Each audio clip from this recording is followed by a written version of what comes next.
Whew, TikTok and IG family, y'all gotta know that I love y'all because I be trying to get out everything that God gives me within 10 minutes. Okay, so here we go. Oh, Lord. Okay, so anybody can do a magic trick. Anybody can do a magic trick. No matter who you are, no matter where you come from, no matter how old you are, anybody can do a magic trick. That's why, casting spells and all kind of other stuff, that ain't even all that important. It's just simply you following a couple of instructions, and that's just that, right? And there are plenty of things in the Bible that literally talks about, sorceries and etc., such as the situation with Moses, and etc. Like, it was just certain things when it all came down to it. When you put it on a scale of that along with God gonna always win every time, right? That ain't even my message, so let me get off of that. But again, anybody can do a magic trick. Anybody can do magic, but it can't no anybody do no miracle. You feel what I'm saying? And that there's a distinct difference between doing magic and doing a miracle. You need God in order to be able to do a miracle. You need God to be able to do a miracle.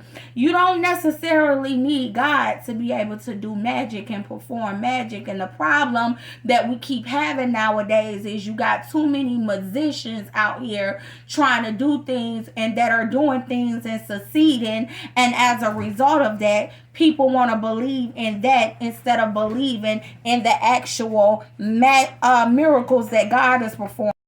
You don't believe me? Okay, watch this. Let me give you Bible. So if you go back to the book of Ezekiel, chapter 37, right?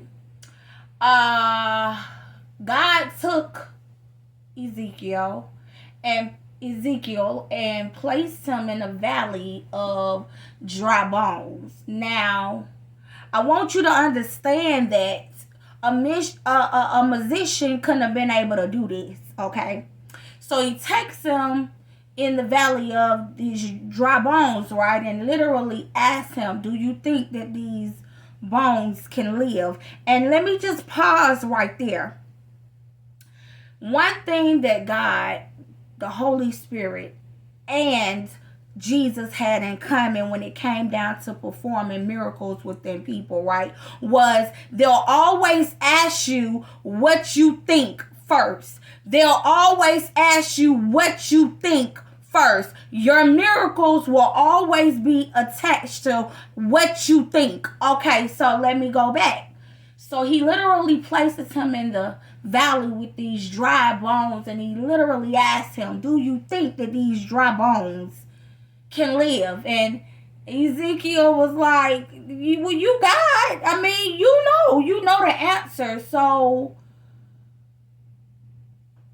whatever you say. Now, I want you to understand that God strategically told him, prophesy. All prophecy is you speaking God over something. You speaking something that is literally will come to life, but you're putting God in it. You're literally allowing God to be able to will whatever it is that you're speaking, because all you doing is dragging something from the spiritual realm and allowing it to be able to manifest inside of the physical realm. And so God literally tells him, the Holy Spirit literally tells him, I need you to prophesy over these bones. And now I want you to understand, we all got bones in our body, right? So when you go back to how man was created in the first place back in Genesis, there was nobody to prophesy over putting Adam together together. There was nobody able to prophesy over putting Eve together, but he wanted to give an illustration with Ezekiel to let him know that anything that you see that may appear to look out of order or that appear to look dead or whatever, I want you to understand that you got the power to bring it to life. Why? Because if you use my name in whatever dead situation that you might be going through or that you might be facing or that you might see in your life, if you want it to live, all you got to do is speak life into it, and make sure you add my signature at the end of it. And what I'll do is I'll be better than musicians that's living in your time. What I'll do is I will take this thing from where I'm at and I will let it come to pass all the way down now to where you at, and boom, it is so. So now we're gonna get off of Ezekiel because I feel like some of y'all already get where I'm going at.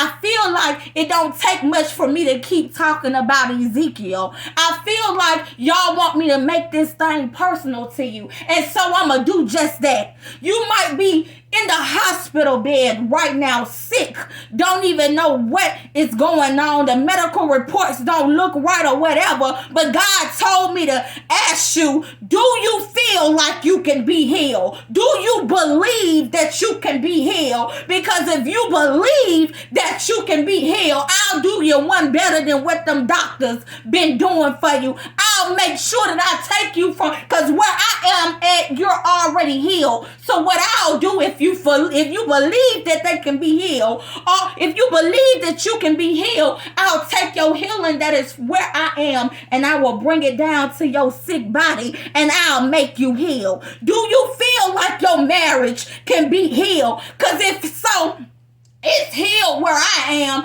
All you gotta do is prophesy over that thing and I'll bring that thing back to life. So what if it's on life support? So what if you done got the paperwork? So what if it seemed like that person gone to another? I want you to understand, I will heal that thing. I will bring that thing back to life. All I need you to do is believe that it can come back to life, and it is so. Do you believe that your child, your long lost child, can come back? Or do you believe that your troubled child's mind can get right? Because from where I am, they're already right. I just need you to be able to believe it, and just like that, I'll put life back into that thing. But hold on. I need you to understand. I need you to understand. God say, look, your miracle requires your participation. See, that's what prophesying means. Prophesying says that where I am, it's already so. It's already granted. But in order for you to be able to allow it to be seen, in order for it to be manifested, I'm going to need your participation. Some of y'all waiting on y'all miracles. Y'all waiting on dead situations and dead things to come to life. And God say, all you got to do is will it. All you got to do is prophesy over that thing. You want that business, all you got to do is prophesy over that thing. You want that home, you want that car, you want to be able to go to school off of full tuition. You want to be able to do this and do that. God say your miracle requires your participation. And just like Ezekiel, even though it looked at, sometimes we in a valley that seems like full of mess. It was bones for Ezekiel. It might be financial debt for you.